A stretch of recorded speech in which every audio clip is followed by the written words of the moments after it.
할렐루야. 안녕하세요. 서울 만민중앙 성결교회 엄정희 권사 루시엘입니다. 오늘은 사랑장 세 번째 말씀을 증거해 드리겠습니다. 예수교 연합 성결교회 총회장님이시며 서울 만민중앙교회 당회장님이신 이재록 목사님께서 설교해 주신 말씀입니다. 본문 말씀을 보겠습니다. 고린도전서 13장 2절에 보면 내가 예언하는 능이 있어 모든 비밀과 모든 지식을 알고 또 산을 옮길 만한 모든 믿음이 있을지라도 사랑이 없으면 내가 아무것도 아니요 말씀합니다. 전체적인 말씀의 의미를 알아보기 전에 먼저 각 구절과 단어의 의미를 살펴보도록 하지요. 첫째로 예언이란 사전에 보면 앞으로 다가올 일을 미리 알거나 짐작하여 말함이라 정의하고 있습니다. 그리고 성경적인 의미의 예언을 할 수 있는 사람이 성령의 감동함 속에 하나님이 원하시는 마음을 전달받아서 감동함을 받았던 분야만큼의 일 분야를 어떤 목적을 두고 말해준다거나 권면 또는 예측해 주는 것을 의미합니다. 이러한 예언은 베드로후서 1장 21절에 예언은 언제든지 사람의 뜻으로 낸 것이 아니요 오직 성령의 감동하심을 입은 사람들이 하나님께 받아 말한 것임이니라 말씀한 대로 사람의 뜻으로 낼 수 있는 것이 아니라 오직 성령의 감동하심을 입은 사람들이 하나님께 받아서 말하는 것이지요. 하나님께서는 때를 따라 하나님의 나라와 의를 이루기 위해 특별히 택하신 사람들이 장래일을 예언하도록 역사하셨던 것을 볼 수 있습니다. 하나님께서는 예언된 모든 일들이 훗날 그대로 성취되는 것을 보이심으로 인생들로 하여금 살아계신 하나님을 알고 믿게 하심으로 또한 하나님의 자녀들에게 앞으로 될 일을 말씀하심으로 하나님의 뜻대로 행하여 앞일을 예비하게 하셨지요. 본 재단에는 개척 때부터 지금까지 이런 예언의 역사가 있어 왔는데요. 하나님께서는 당회장님을 통해 장차 이루어질 많은 일들을 단에서 선포하게 하셨습니다. 예를 들면 국내외의 정세나 정재계의 거물급 인사들에 관한 일들을 알려주셨고 우리 성도님들에게 미리 말하게 하셨습니다. 얼마 후에 실제로 그 말씀대로 모든 일들이 성취되는 것을 우리 성도님들은 직접 목도하셨습니다. 그 중에는 지금 진행되고 있는 일들도 있고요. 또한 아버지 하나님께서는 앞으로 있을 시험, 환란에 대해서도 예언하게 하심으로 그때마다 당회장님과 본재단이 지킴받고 승리하게 하셨습니다. 특별히 아버지 하나님께서는 앞으로 세계 정세가 어떻게 될 것을 미리 알려주심으로 본 재단이 무수한 영혼들을 구원하기 위해 장차 어떤 사역을 어떻게 이루어가게 될지도 알려주셨습니다. 지금도 하나님께서는 세계 선교와 대성정 건축에 관해 자세히 가르쳐 주시고 섬세하게 인도해 가고 계시지요. 그렇기 때문에 깨어있는 분들이라면 누구나 이 재단에 선포된 말씀들을 통해 하나님의 나라가 어떻게 이루어지고 있는지를 분명히 하실 수 있다는 사실입니다. 또한 인간 경작에 있어서 지금이 어떠한 시점인지를 분명히 깨달을 수가 있습니다. 지금은 바로 우리 주님께서 구원받은 자녀들을 데리러 오실 날이 심히 가까운 때이지요. 데살로니가전서 5장에 보면 주의 날 곧 주님께서 우리를 데리러 오시는 날이 밤에 도적같이 이를 것을 말씀하셨는데 하나님의 뜻을 알므로 빛 가운데 거하며 깨어 근신하는 사람에게는 주의 날이 도적같이 임하지 못한다고 하셨습니다. 이처럼 우리는 예언의 말씀을 통해 하나님의 뜻대로 하나님의 나라를 이루어가게 될 뿐 아니라 마지막 때 깨어 근신함으로 신부단장을 잘하고 다시 오실 신랑 주님을 맞이할 수 있다는 사실입니다. 그런데 본문에 나오는 예언하는 능이란 특정한 사람들에게만 특별히 주어지는 은사로서의 예언만을 뜻하는 것이 아닙니다. 지금 말씀을 듣고 계신 여러분들 중에도 이 예언하는 능을 가지신 분들이 많지요. 이것이 무슨 말일까요?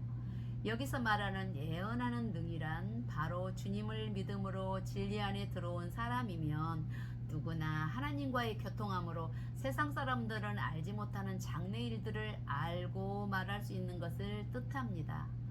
하나님을 믿는 하나님의 자녀들은 사람이 장차 죽어도 다시 살아 즉 부활하여 천국에 들어가게 된다는 것을 압니다. 또 살아서 주님을 맞이하는 영혼들은 살아서 들림받게 된다는 것을 예지하지요. 이처럼 구원받은 하나님의 자녀들은 7년 혼인잔치와 천년왕국이 있는 후 천국에 들어가며 구원받지 못한 영혼들은 7년 환란에 떨어지고 이삭 죽기 구원도 받지 못하며 백보자 대심판이 있는 후 각자 행한 대로 지옥에 가게 될 것을 압니다. 그러나 세상 사람들은 육적으로는 아주 많은 것을 안다 해도 예언하는 능이 없으므로 이러한 사실을 모르기 때문에 자신이 죽으면 모든 것이 끝나는 것으로 알고 있지요. 그래서 잠시 잠깐일 뿐인 이 세상의 삶에만 집착하여 살아갑니다. 오늘은 어떤 맛있는 음식을 먹을까? 이번 달에는 수입이 좀 나아질까? 몇 년 안에 안락한 집을 좀 마련해야 할 텐데, 내 자녀가 꼭 좋은 학교에 들어가야 할 텐데 하며 길어야 몇십 년을 잘 살기 위해 허덕이면서 무언가에 쫓기듯 살아갑니다. 그러니 주 안에 들어오신 여러분은 강물이 흐르고 흐르면 결국은 바다에 이른다는 것을 분명히 알듯이 인생이 어디로 와서 어디로 가는지 하루하루가 날이 가고 해가 가면 결국 어디에 도착하는지 들으신 말씀을 통해 분명히 아십니다. 이처럼 앞으로 되어질 일들을 잘 아심으로 확실한 소망 가운데 참된 것을 바라보며 살아가고 계시니 얼마나 복되신지요. 그래서 헛된 세상이 아닌 영원한 영의 것을 쫓아 나아가시니 결국 축복된 결말을 맞이하게 되는 것이고요. 또한 여러분이 진리 안의 빛 가운데 거하며 마음의 성결을 이루는 만큼 아버지 하나님과 깊은 교통을 이룰 수 있고 더 밝은 영감을 받음으로 앞일을 더 밝게 꿰뚫어 볼 수 있게 됩니다. 오늘 당장 무슨 일이 일어날지 한치 앞을 알 수 없는 세상 속에서 이처럼 앞일을 밝게 내다보고 주관을 받을 수 있다면 얼마나 모든 일이 형통하겠는지요. 그런데 본문 말씀에 보니 이처럼 많은 유익을 주는 예언하는 능이 있어 모든 비밀과 모든 지식을 알지라도 사랑이 없으면 아무것도 아니라 말씀합니다. 만약 예언의 은사가 있어서 장차 될 일을 밝히 말하는 사람에게 사랑이 없다면 어떠할까요? 그런 사람은 하나님의 나라와 영혼들을 위해 주신 능력을 자신의 유익을 위해 사용하기가 쉽습니다. 어떻게 예언의 은사까지 받은 사람이 그럴 수가 있을까? 의문을 가질 수도 있는데 물론 예언의 은사는 아무에게나 임하는 것이 아닙니다. 예언이란 그만큼 신령한 것이고 자칫 잘못하면 예언하는 사람이 교만해지기 쉽기 때문에 하나님께서는 이 은사를 아무에게나 주시지 않지요. 그러나 아직 온전하지 않는 사람이라도 공의를 충족시키는 조건을 갖고 있으면 하나님께서는 필요에 의해 그 사람에게 은사를 주시고 하나님의 일을 이루시는 경우도 있습니다. 이런 경우가 그가 아직 온전하지 않으므로 하나님과 영혼들에게 대한 사랑이 좀 부족하다면 얼마든지 변질될 수 있는 것이지요. 이런 능력으로 돈을 요구하거나 자신이 영광을 받으려 하는 등 자신의 유익을 구하는 것이지요. 그러나 그 마음에 참 사랑이 임해 있는 사람이라면 그 마음이 결코 변질되지 않습니다. 예언의 은사를 받아서 아무리 큰 도구로 쓰임받는다 해도 결코 교만해지지 않으며 자기 유익이 아닌 하나님 나라의 의를 이루는 데만 쓰고자 합니다. 그러므로 예언하는 능처럼 아무리 큰 능력이라 해도 사랑보다 앞설 수는 없으며 사랑이 없으면 아무것도 아니라는 사실입니다. 넓은 의미의 예언하는 능도 마찬가지입니다. 하나님의 자녀들이 아무리 장차 이루어질 일들을 잘 알고 있고 분명히 말할 수 있다고 해도 모두에게 참 사랑이 임해 있는 것은 아니지요. 교회에 다님으로 하나님의 뜻과 섭리에 대해 많은 말씀을 들어 잘 아는 성도라 해도 모두가 하나님을 참으로 사랑하는 것은 아닙니다. 간혹 교회의 일꾼이라 교회에 다닌다고 하는 사람이 왜 저럴까 하는 말을 듣기도 합니다. 이는 보통 하나님을 믿는다는 사람의 모습에서 사랑이 없으므로 세상에서 빛이 되지 못하기 때문에 듣게 되는 말이지요. 세상 사람들도 이러할진데 하물며 여러분을 사랑하셔서 예언하는 능을 주시고 구원의 길로 이끄시는 아버지 하나님께서 어떤 자녀를 기대하시겠는지요. 어떤 큰 능력보다 그 마음에 사랑이 있는 자녀이지요. 그러므로 여러분 모두는 자신의 모습이 예언하는 능은 있으되 사랑이 없는 모습은 아닌지 다시 한번 점검해 보실 수 있기 바랍니다. 다음으로 예언하는 능이 있어 모든 비밀과 모든 지식을 알고 하였는데 여기서 비밀이란 무엇이며 지식이란 과연 무엇을 뜻할까요? 먼저 비밀이란 만세전에 감추어진 비밀, 곧 십자가의 도를 말합니다. 십자가의 도란 무엇입니까? 바로 사망을 향해 가던 인류를 구원하시기 위한 하나님의 놀라운 섭리이지요. 이 구원의 섭리가 없다면 여러분은 지금 이 순간에도 영원한 사망, 곧 지옥을 향해 달려가고 있었을 것입니다. 첫사람 아담이 하나님의 말씀에 불순종하여 범죄함으로 아담과 그 자손 곧 모든 인류는 온수마귀에게 종노릇하며 불행한 삶을 살게 되었지요. 그리고 결국에는 지옥불에 던져져 영원한 형벌을 받게 된 것입니다. 본래 사람은 하나님의 형상을 따라 아버지 하나님의 자녀로 아름답게 지어졌지만 죄가 들어온 후에는 미움, 다툼, 시기, 질투, 간음, 살인 등 온갖 죄악 가운데 다투고 미워하며 갖가지 재앙과 질병으로 고통받으며 살아가는 존재로 전락하고 말았습니다. 이에 아버지 하나님께서는 만세전에 예비하신 독생자 예수님을 십자가에 못 박혀 죽게 하심으로 우리의 모든 죄값을 치르게 하시고 세상 주관자인 온수마귀 손에서 우리 인생들을 극적으로 구원해 내셨지요. 이처럼 놀라운 구원의 섭리가 바로 십자가의 도입니다. 그러면 왜 십자가의 도가 비밀이 될까요? 이 구원의 섭리는 오직 하나님께서 주권적으로 비밀한 가운데 이루신 일들이므로 삼위일체 하나님 외에는 그 누구도 측량할 수 없는 일들이었기 때문입니다. 전지전능하신 하나님께서는 인간이 범죄하기 이전에는 이미 모든 것을 알고 계셨으므로 만세전에 인류를 구원할 구세주가 예수님을 예비하셔서 인간의 구속 사업도 시작하셨지만 구원의 섭리가 성취되기까 전까지는 이 비밀을 아무도 알 수가 없었습니다. 왜냐하면 이 구원의 섭리가 알려지면 십자가에 의한 인간 구원의 섭리는 성취될 수 없었기 때문이지요. 그래서 십자가의 도는 고린도전서 2장 6절에서부터 8절에 그러나 우리가 온전한 자들 중에서 지혜를 말하노니 이는 세상의 지혜가 아니요 또 이 세상에 없어질 관원의 지혜도 아니요 오직 비밀한 가운데 있는 하나님의 지혜를 말하는 것이니 곧 감추였던 것인데 하나님이 우리의 영광을 위하사 만세전에 미리 정하신 것이라. 이 지혜는 이 세대의 관원이 하나도 알지 못하였나니 만일 알았다면 영광의 주를 십자가에 못 박지 아니하였으리라. 말씀하신 대로 비밀한 가운데 철저히 감춰져 있었던 것입니다. 이 세대의 관원이 하나도 알지 못하였다 한대로 구원의 비밀은 삼위일체 하나님 외에 그 누구도 인간은 물론 영적인 존재인 온수마귀 사단도 결코 알지 못했지요. 그래서 온수마귀 사단은 예수님을 없이 하면 자신들이 완전히 승리할 것으로 생각하고 악한 자들을 사주하여 원죄도 자범죄도 없으신 예수님을 십자가에 못 박혀 돌아가시게 했던 것입니다. 그러나 영계의 법은 죄의 싹선 사망이므로 죄가 없으면 사망의 형벌을 받을 이유도 없습니다. 따라서 온수마귀 사단은 자신들의 계산과는 달리 예수님을 십자가에 못 박음으로써 승리한 것이 아니라 영계의 법을 정면으로 어김으로써 주님을 구세주로 영접하는 영혼들을 하나님의 자녀로 다시 내어줄 수밖에 없게 된 것입니다.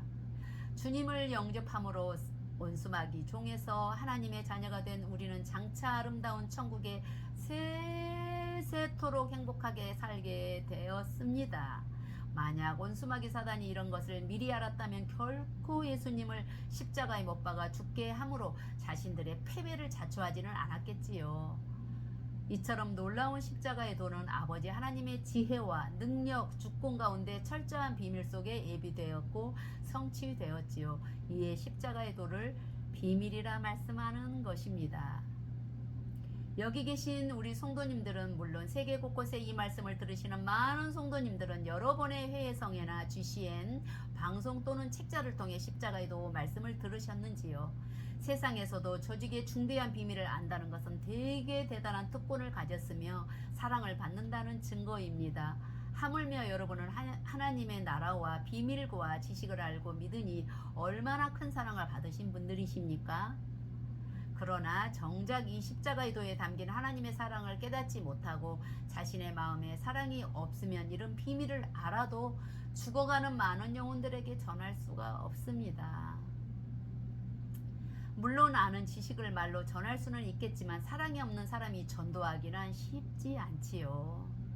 이처럼 아무리 크고 놀라운 비밀을 안다 해도 사랑이 없어 전하지 않으면 아무 소용이 없다는 사실입니다. 다음으로 모든 지식은 세상의 지식이 아닌 진리의 지식을 의미합니다. 사전에 보면 세상에서는 지식을 어떤 대상에 대하여 배우거나 실천을 통하여 알게 된 명확한 인식이나 이해 알고 있는 내용이나 사물로 정의합니다. 쉽게 말해 지식이란 학문을 배워서 깨우친 것을 말합니다. 그런데 주 안에서 지식이란 하나님을 아는 지식, 곧 하나님의 말씀, 성경 66권의 말씀을 듣고 깨달아 아는 진리의 지식을 뜻합니다. 여러분은 하나님의 말씀을 많이 들어 아십니다. 특히 아버지 하나님께서 친히 풀어주시는 깊은 영의 지식들을 많이 아시지요. 그러나 이 모든 진리의 지식들을 안다 할지라도 사랑이 없다면 아무것도 아니라는 사실입니다. 세상에서도 대부분의 사람은 아장아장 걸을 때부터 유치원에 다니고 그 후에는 수년간 학교에 다니며 도덕을 배우고 사랑을 배웁니다. 그러니 도덕이나 사랑에 대해 얼마나 많은 지식이 쌓이겠는지요. 그렇다고 해서 교육을 받은 모든 사람이 다 도덕적이거나 사랑이 많은 것은 아닙니다. 오히려 많은 공부를 해서 지식과 교양을 쌓은 사람들이 그것을 악용하여 비도덕적인 행동을 하는 것도 볼 수가 있습니다. 교회 일꾼들 중에 많은 말씀을 들어 진리의 지식을 많이 알고 능력이 있고 똑똑하다 인정받아 많은 사명을 받았는데도 간혹 교회를 떠나고 신앙을 저버리는 경우가 있습니다. 그 이유는 무엇입니까? 들은 말씀을 통해 머리로는 많은 진리의 지식을 알지만 정작 그 가슴에는 하나님에 대한 사랑과 영혼들에 대한 사랑이 없기 때문입니다.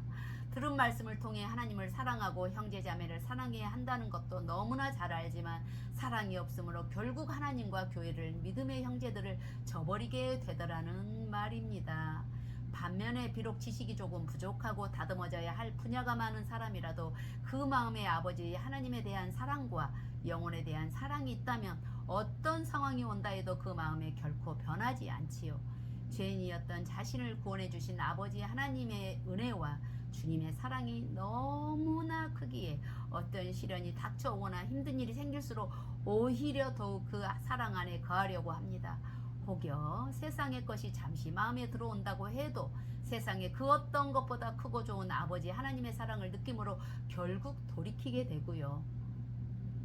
또한 자신을 교회로 인도해준 형제의 사랑과 자신을 위해 기도해주고 보살펴주는 모든 분들의 사랑에 감사하고 그 은혜를 잊지 않으며 자신도 이런 사랑을 베푸는 사람이 되고자 힘써 나갑니다. 그러므로 여러분은 모두가 지금 가지고 있는 직분이나 사명, 신앙의 연륜, 진리를 아는 지식들은 잠시 뒤로 하고 자신 마음 안에 사랑으로 인한 기쁨이 얼마나 넘치고 있는가를 점검해 보실 수 있기를 바랍니다. 사람들은 어딘가 좀 부족한 사람을 보며 바보라고 부릅니다. 그런데 요즘 사람들은 이런 사람만을 바보라고 부르는 것이 아니지요. 바로 자신의 실속을 차리기보다 늘 남에게 자신의 것을 다 내어주며 살아가는 사람들을 일컬어 바보라 말한다는 사실입니다. 누가 찌르고 힘들게 해도 그저 묵묵히 참고 용서하는 사람을 바보라고 손가락질하기도 합니다. 그러나 정말 이런 사람들은 세상 사람들의 말처럼 똑똑하지 못한 사람인 것일까요? 주 안에서는 오히려 그 반대라고 할 수 있을 것입니다. 아무리 큰 능력이 있고 지식이 많아도 사랑하며 살지 못하므로 참 기쁨과 행복을 알지도 못하고 느끼지도 못하는 사람을 똑똑하지 못한 사람이라 말할 수 있겠지요. 여러분은 예언하는 능이 있어 모든 비밀과 모든 지식을 아는 분들입니다. 그러므로 여러분 모두는 이런 고상한 능력과 지식이 여러분 안에서 보석처럼 아름답게 가치 있게 빛날 수 있도록 그 무엇보다 참 사랑의 행함을 온전히 이루어 가실 수 있기를 주님의 이름으로 축원합니다. 네, 사랑장 세 번째 말씀입니다. 모두 이 귀한 말씀을 통해서 아름다운 열매로 나오시기를 바랍니다. 감사합니다. 사랑합니다. 다음 시간에 뵙겠습니다.